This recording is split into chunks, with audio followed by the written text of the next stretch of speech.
the potatoes and the breads if you're a thyroid type. You always hear that the salt is bad for you. Too much salt is bad for you. And you just mentioned that you eat more salt. Who said it was? I don't know. That's what some people tell you. Say? Yes. You know, if they say it, you got to just take it with a grain of salt, right? Okay, that's a good one. So the salt, remember the Prophet Muhammad talked about the salt as being a condiment? Yeah.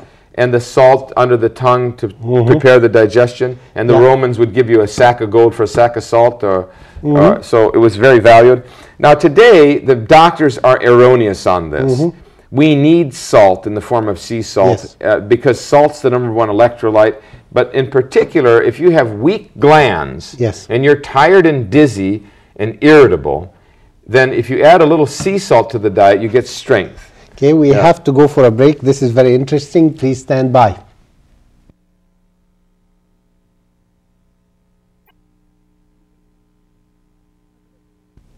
Assalamu alaikum and welcome back to Spirit of Islam. My guest today is Dr. Kaasem Khalil, and we're talking about the interesting topic of eating right for your body type. And before the break, maybe we can finish quickly about the salt. So what do you advise people with salt? People with weak adrenals, as they will read about, they crave salt. They will get weaker if they don't use salt. If we take the salt away, they get tired, they get weak, they get dizzy, they get muscle spasms, muscle cramps. And so they've got to have it. But it has to be like an unprocessed sea salt, where there's no additives, you see. So the salt we buy from the store, how do we know is that the right processed? Type? They add sugar to it, they add aluminum. So the salt we buy from the store would either have to be rock crystal and grind it up, or if it says pure sea salt with maybe no additives. So where do we find this pure salt? Health food stores have more variety than supermarkets, but now some of the supermarkets are doing too.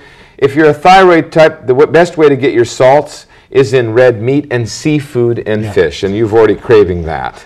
Okay, so let's go back to the other two body types. Because there's the pituitary type, and they have the smaller head, smaller hands, smaller feet usually, and then they have like a beach ball. Sometimes they get pretty heavy, but it's like a beach ball abdomen. Yeah. But where you really know your pituitary is if you look in your arm, here, and the women that have that big fat pad here, that's pituitary. If they have a fat pad on the outside of their ankle, and if they have this pear-shaped behind or body. So when a pear-shaped, in women especially, and in some men, it goes out like that and then down like that, that's pituitary. Now, how you can fix that?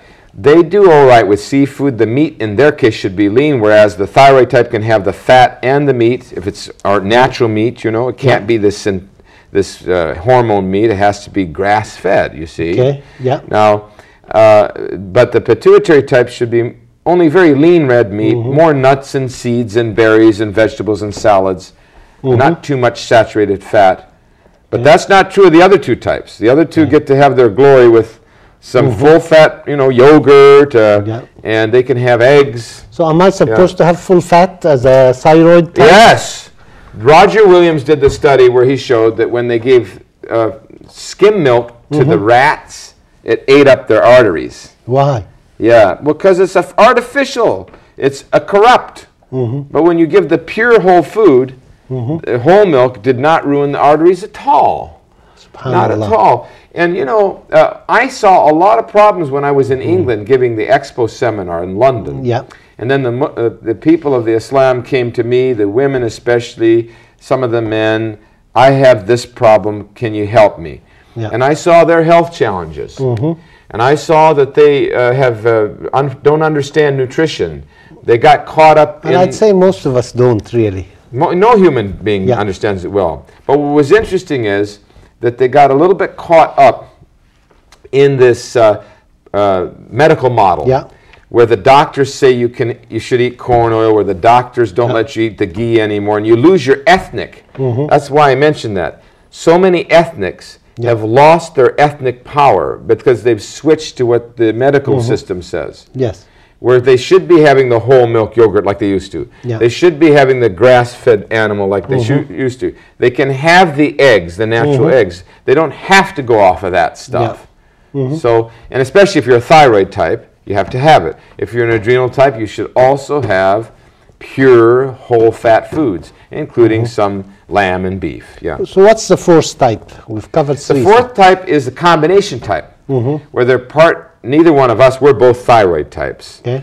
But the combo type has part adrenal, part thyroid. Now remember those fingers. Yeah. If you want to see if you're an adrenal type, as you know per the book, you have a long first finger. Not like me, but the first finger is longer than the ring. We don't have any in the room. Maybe our producer, our guy on the camera probably is. But if you're combo type, one hand's one way and one's the other. That's how it kind of works. Yeah. Oh, okay. Yeah. Anyway, those are the four main types. Now, once you find out more about your type, then you find out what's poisoning you. Yes. Like if you're a pituitary type. Poisoning is a strong word, though, huh? Scary word. Yeah, well, it's true, though. Okay. Because a lot of people get sick. No. They die early. We have people who die at 40 and 50, and they're living in a Western society. There's no cholera, there's no typhus, there's no smallpox. What are you doing dying at 45? Yes. So if you're a thyroid type, and you got to have your sweet rolls, you're having these donuts, you're having a big jug of coffee with some sugar, that's poison for that type. If you're an adrenal type, and this is what I saw in the community in London, for instance, they're poisoning themselves with chocolate. Oh, chocolate's a health food. But I love chocolate.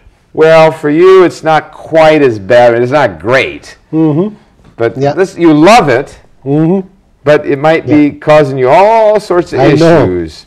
But that's the thing, is we should, like our prophet said, let's make our health our second love. Yes. That means we have to love ourselves. That means we have to give ourselves a priority.